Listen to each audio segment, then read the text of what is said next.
What's happening, everybody? Steve here, Cars with Steve, and today I'm going to show you how to set up Android Auto and Apple CarPlay inside of the Uconnect 5 media screen. Now, this is specifically on the Dodge Durango, but the process works the same regardless of whatever vehicle you're looking at, as long as you're on the Uconnect 5.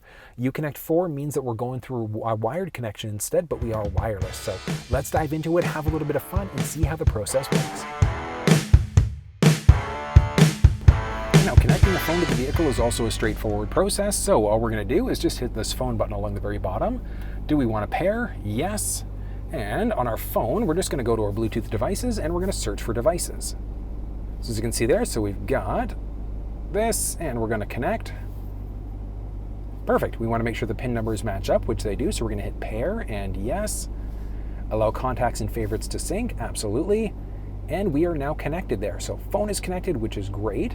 Now we can also use Apple CarPlay with this vehicle. And that's one of the great things, is that everything is wireless now. Wireless charging pad, wireless Android Auto, Apple CarPlay, as long as you have this Uconnect 5 media screen. So do we want to set it up? Absolutely. So we're going to hit OK there, and we're going to hit Use CarPlay on the phone, and we're just going to follow the instructions there. So we're just going to wait for a moment, and it's going to take a minute or so. So we're literally just waiting for this. So as you can see there, it's attempting to connect.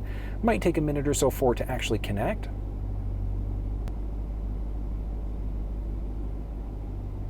Boom. There you go. So it takes a minute sometimes. You might have to cycle back through, but as you can see there, we are fully connected. And that's one of the great things, is that it's stretched across this beautiful, beautiful media screen. But we've got my Apple Maps, we've got Google Maps, we've got Waze, and we can use these map applications directly through this middle screen. So if you don't want to use factory navigation, you don't have to. You've got a few different options that you can use directly through this screen instead. Now, we do also have a little bit of flexibility on the iPhone side of things, because if we go into our general settings, we go into CarPlay, we can connect on the vehicle, and we can customize the launcher. So if you have a tendency to, I don't know, maybe listen to your podcast more, maybe you love your audiobooks, we can adjust whatever direction these things are showing up. And we can also remove some things. So if you're never going to use certain apps, we can just delete these things out, and our deleted apps are stored at the bottom. If we played around with it too much, we want to get all of our apps back, we can just hit reset layout, and that's going to bring us back to our factory default screen there instead. So as you can see there, we are fully connected, and it really is that simple. But I love the fact that we've got some things, like I said, we've got our podcast and different map applications there as well. We can press the CarPlay button along the very bottom to launch our Uconnect phone, or we can jump into our device manager there as well. So jumping into our device manager, as you can see, brings us back to this phone screen. So we've got CarPlay, we can just launch back into our Bluetooth audio or our regular audio there instead. We can also press this button along the very top to get into some different application screens. So we can make it a favorite if we've got multiple phones connected. We can enable phone, Bluetooth, we can enable CarPlay. We can have it so that it's only charging up, so we don't need to worry about it connecting to CarPlay. We can disconnect the device, or we can completely remove it. So we press disconnect device, and it's that simple. Like, the phone is literally disconnected from the vehicle, and it took, a second to be able to do it? So pretty straightforward there, and the device is now connected, and that's how we set up an iPhone inside of this vehicle. Now, setting up an Android device is literally the exact same process. So on this screen, well, even if we're not on the screen, like if we hit no, we just go back to even just our home screen. Straightforward, so we can literally hit add device, device manager, or jump into phone. So we hit add device there. All right, so we're going to literally just search for Bluetooth devices, and on our phone, we're just going to jump into our Bluetooth setting there. And we're just going to scroll down, and we're waiting for our phone. Oh, there we go. So Uconnect to show up along the bottom. We're just going to press that. And there we go. So we make sure that the PIN numbers match up, and yes. Okay, so Galaxy is now connected, and we also have Android Auto that we can access. But firstly, what we're going to do, so let's actually hit OK. So we're going to do OK. We're going to allow our contacts there and allow access to messages, and we're waiting for our Android Auto launch up as well, which, look at this. So we can continue our setup very simply, so we can hit continue there, and we are connected. Like, so simple. But as you can see there, we've got maps, we've got my settings there, so we can jump into see settings as well. We've got our basic traffic settings, etc. We can jump into our main screen. So main screen for Android Auto, so we've got Google Maps, we've got podcasts, we can customize, and we can do a number of other things. Along the very bottom, we've got our notification center, and then we've also got our Google Assistant. So we do have a little bit of flexibility here, which is definitely a nice thing.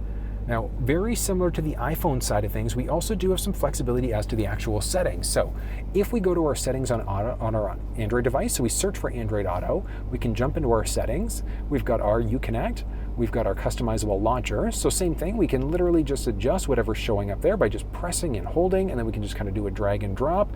One thing to note, whenever we change something here, we have to relaunch Android Auto for the changes to take into effect. So it's not going to update it on the fly like on the Apple side of things, but we still can customize the launcher if we wanted to. But it is pretty straightforward. Like I said, we've got our basic settings there as well, so we can jump into some different settings. Moving back on the actual phone itself, we've got our Google detection, Google Assistant, we've got our weather that we can disable, and a number of other things. So we can even disable wireless Android Auto if we really wanted to. I don't know why you would, because this phone does support wireless charging, so we can literally charge ourselves up.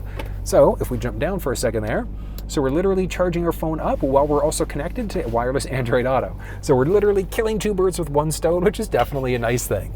And then very similar to the iPhone side of things, if we want to delete the phone in Android Auto, we just press on Android Auto there to jump into our device manager. And as you can see there, we can connect just to our Bluetooth, we can go to our audio, or we can press the settings button along the side. We can make it a favorite. So if we had multiple devices connected, we can enable just the phone, our Bluetooth audio, Android Auto, we can charge it only, we can do not disturb, disconnect, or completely delete the device from the vehicle. So as you can see there, it is completely deleted. We can add devices in, we can go do not disturb, and if you've got multiple devices connected, we can have 1 or 2 active devices show up there as well. But really that simple, connecting a phone to this vehicle. So that is a pretty cool system, right? And it is so simple all at the same time. But if you ran into any problems or if you have any questions, drop down in the comment section below and let me know, and I'm more than willing to talk you through any problems that you might be having.